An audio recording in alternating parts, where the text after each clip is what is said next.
حضرت انس بن مالک رضی اللہ عنہ بیان کرتے ہیں کہ رسول اللہ صلی اللہ علیہ وآلہ وسلم نے فرمایا،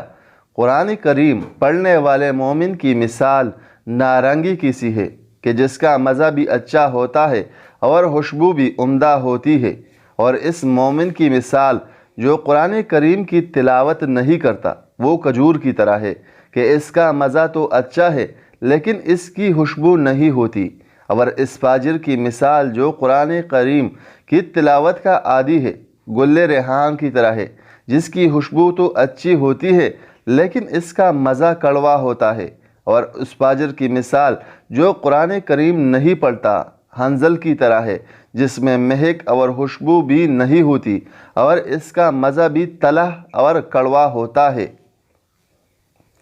رسول اللہ صلی اللہ علیہ وآلہ وسلم نے فرمایا، اللہ تعالیٰ رات کے وقت اپنا ہاتھ کشادہ کرتا ہے تاکہ دن کا گناہگار توبہ کر لے،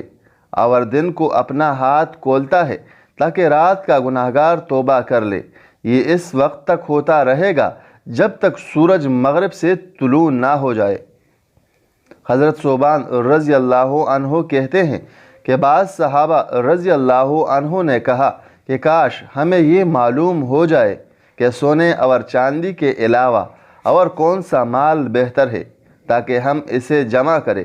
تو آپ صلی اللہ علیہ وآلہ وسلم نے فرمایا، اللہ کا ذکر کرنے والی زبان، شکر ادا کرنے والا دل اور مسلمان بیوی جو اپنے شوہر کے ایمان کی مددگار ہو بہترین مال ہے۔